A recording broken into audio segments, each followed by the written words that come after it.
Take 14. It's like you're like, Tay's on edge. Let me flicker off the edge.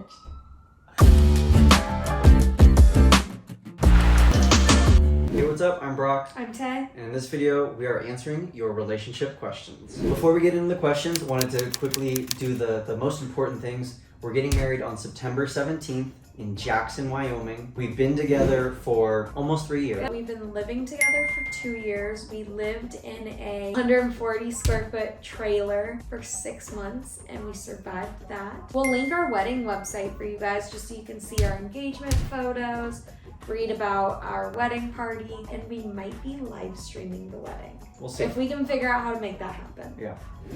First question is, do we want kids?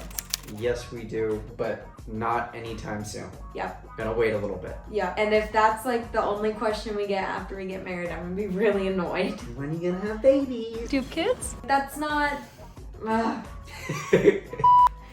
Take 14. It's like you're like, Tay's on edge. Let me flicker off the edge. All right, ask your question. Who cooks more? We should wait until the... Okay, now go ahead. Who cooks more? I think it varies depending on who's more busy. Right now, you definitely cook more, but like when you were in grad school and nannying full time, I would cook more. Or like today, you were busy doing wedding stuff the whole day, so like I was going to cook dinner. How do we divide chores?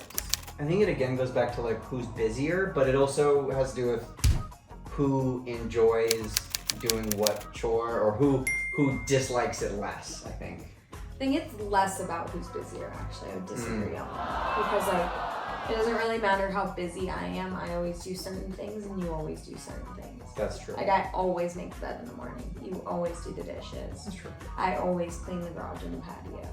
That's true. But even like that one, like if you're super busy, I'll clean the garage and patio. Yeah, but when have you ever cleaned the garage? Once, when you were gone. You When roasted off? Yeah, when you were on your bachelorette party.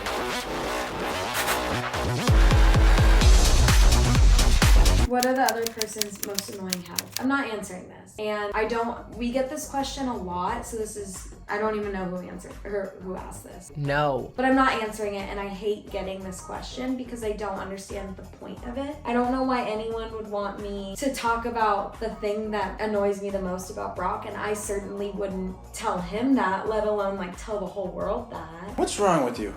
Yeah, I just think that some people really seek out negativity in others. Like they want to see other people mess up and fail and talk bad about each other. I don't know why. Like we said in the assumptions video, we fight, we argue, we have disagreements, we get annoyed with each other, but that also doesn't mean we need to broadcast those things to the world. I'm not gonna talk negatively about Brock just for views. What are we currently working on in our relationship? Do you want to share that one? So one of the things, which is just like a small thing, but we're just trying to take more pictures together. We suck at that. We absolutely.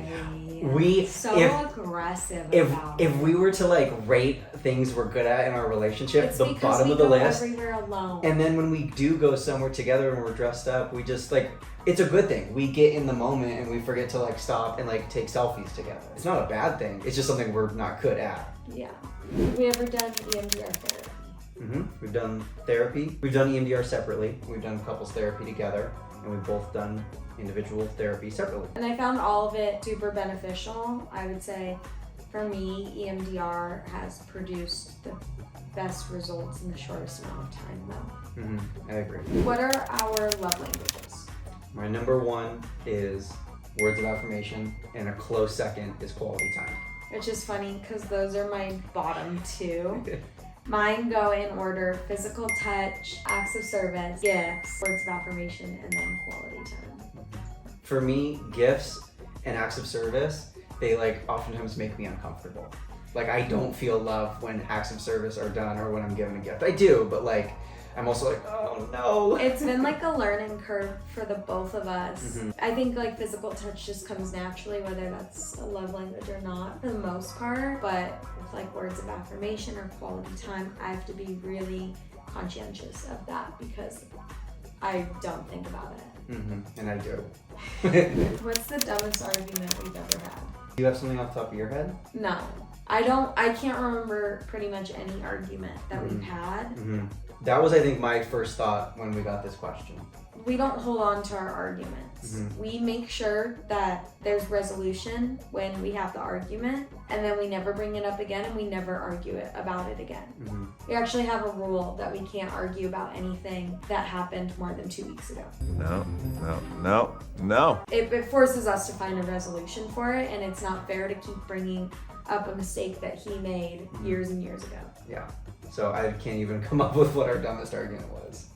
Favorite and least favorite things about each other. Again, so this is just an example of the 11 questions that we have. 2 people want to know our pet peeves or what we don't like about the other person. I'm going to answer the favorite things, but we don't need to include the least favorite things. I agree. Like, imagine walking into a party and being like, yeah, my least favorite thing about my husband. And people do that. And I'm like, why would you talk poorly on your partner to other people? Did you hear about Nancy Brill?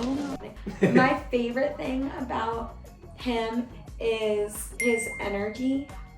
So I get low energy a lot easier than he does, and I'm also introverted, so my social battery drains more, and he helps balance that out. He's a lot more energetic, and so when I'm low energy, he's able to take over a lot more. He's able to drive and cook and, take care of me in that way. I have 2 for you. I kind of cheated. One is you're very consistent. You're very level, whereas I kind of do like this. You're very level. You're always the same person, all the way from like big things to like your morals and your beliefs and the way you hold yourself and things like that, all the way down to like the minute details of like making the bed every morning. Like, you're very consistent, and that's very attractive to me. The second thing is you're super thoughtful. So more than just like, oh, I'm gonna get someone this nice gift. You're very aware, because you're such an empath. You're very aware of like everyone else's emotions and feelings, and because of that, you're able to read rooms very well and connect with people. Finally, what is our best relationship? Probably that we are a team, and it's us versus our problem, not me versus Tay or Tay versus me. It's us together against our problems and anything else that comes our way. And something that makes that easier to keep in mind is assuming the best in your partner. So like a small example is like, hey, you didn't text me back for 3 hours. Oh, maybe she's out buying me a gift. Maybe she's busy. Maybe she's in traffic and driving. Maybe, just assuming these positive things rather than, oh, she's ignoring me or she's texting other guys, just assuming the best in each other in these sort of circumstances where your mind could wander into negatives. Yeah, or even smaller things, like if they didn't load the dishwasher or didn't run it, like, oh, they probably forgot. They were doing a lot of other stuff around the house. That's okay. Instead of like, oh, they always forget. They're so like unthoughtful. Like, they just don't care about this house. I thought of another one because you said it in your like negative example, is we don't use the words always or never. Except we never use. Yeah. We do. We never it say flips never, up and yeah. we immediately correct each other. We never say things like, you always do this, or you never do this for me. I've noticed that recently this hasn't been happening. Yeah, it's a rule. So like, I'll slip up and he'll slip up and say like, you never da-da-da, and I say, really, never? And he's like, okay, well, not never. Recently you haven't been. Yeah. But it's helpful because it also is how you're thinking of your partner. And I'm not gonna say he never, like, I think I actually said it or like hinted at it earlier in this video. I was like, when have you cleaned the garage? And so like I had this thought of like, he's never cleaned the garage, but he has. And so it just kind of trains yourself to think about your partner differently. I have another one. This is contrary to what a lot of people say, but it's okay to go to bed angry. Yep, I knew exactly what you were saying. Scientifically, clinically, it's okay to go to bed angry. Yeah, and that's straight from our therapist. If you are not ready to have a productive conversation, it is not going to be helpful to stay up until 2 a.m. arguing when you guys are both heightened. You're driving me crazy. And tired now. Yeah, now you're stressed because you know you still have to wake up early. Like, that is not helpful. Go to sleep. When you wake up, you'll have a clearer head. You won't be emotionally aroused anymore, and you can have a good conversation about it. There have been so many times where we've had a disagreement or an argument before bed, and we've gone to bed not in a great mood, and then you wake up and you're like, oh, that was so silly. Let's hug for a really long time. That was dumb. I'm sorry. Yeah. happens all the time. I'm sorry, I was just tired. Yeah. That's a big one for Yeah, us. I was tired. I was hungry. Well, for I was you, overwhelmed. I'm not by this. tired at Yeah. night, weirdly enough. Yeah. But yeah, Mhm. I was hungry. That's a big one too. Thanks so much for watching. Don't forget to like and subscribe. We're over 4,000 subscribers now, so thank you so much for that. And thanks for watching. And again, our wedding website is linked in our description. Mhm.